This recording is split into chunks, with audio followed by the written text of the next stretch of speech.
Okay, President-elect Trump is headed to Paris this weekend for the reopening of the Notre Dame Cathedral. In an event on Fox Nation last night, he talked about some diplomatic discussions he had regarding his proposed tariffs. Listen.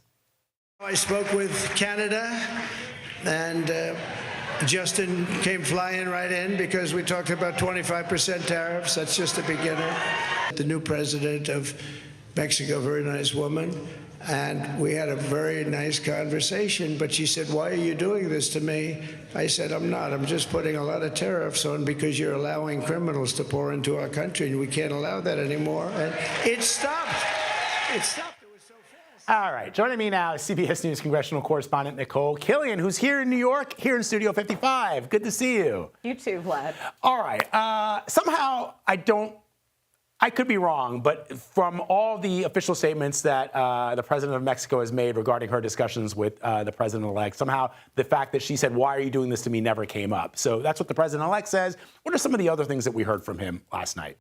Well, I think that was really the big headline, just that he said that this is just the beginning with respect to those tariffs, which we know has really been controversial, particularly among countries like Canada and Mexico. We know the president-elect had dinner with Prime Minister Trudeau not too long ago at Mar-a-Lago.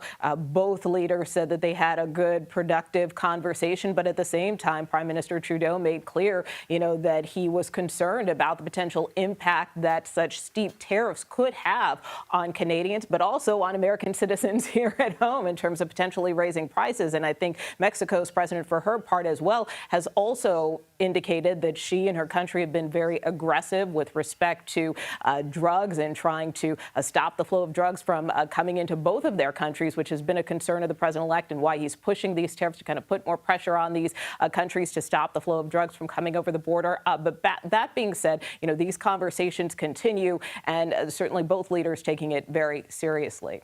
All right, so Nikole, you're here in New York because the president-elect was here last night, but that means you're not on the Hill chasing down some of his potential nominees for cabinet positions.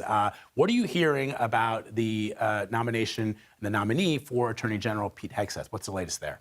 Well, for Defense Secretary, of course, right? Pete Hegseth is nominated for that position, Attorney General. But obviously those are kind of tied because we saw the president-elect's previous pick, Matt Gaetz, have to withdraw because he was surrounded with a lot of controversy, much like Pete Hegseth. But that being said, look, in talking to Pete Hegseth day after day after day, he has made clear to me that he is not going to back down, that he is going to try to ride this out and try to really win over senators individually, one at a time. And so that's why he was making a lot of rounds on Capitol Hill this week. He seemed to be changing his tune a little, Nikole. When you first approached him earlier this week to ask him about the reports of drinking, he said he wouldn't dignify the question with a response. Now he's talking about it being a redemption story. What does that mean? Well, part of that is also from his mom, right, who wrote that scathing email accusing him of being an abuser of women. That is something that she has since walked back, but she talked about that extensively in an interview earlier this week, saying that her son is a changed man, which is something I also asked Pete Hegseth about, and that's when he brought up this idea of redemption. I mean, I think what he's trying to tell these senators is, look, I'm not the guy that I was many years ago. And in talking to his attorney, he is kind of making the same point as well, that, look, Pete, he obviously was a decorated combat veteran. Like many veterans, at times he occasionally turned to the bottle, but that doesn't necessarily mean he's an alcoholic. Take a listen to what his attorney told us on America Decides. When I got out of the Navy, I drank too much too. And, Pete and I and others overcame that. But I think that what that does is it gives him a far greater perspective than anybody else, than any of these past secretaries of defense. It's kind of interesting. I wonder, have we heard at all from the president-elect? We know that when the president-elect wants something, he's not beyond calling up his favorite senators and sort of putting on the full court press.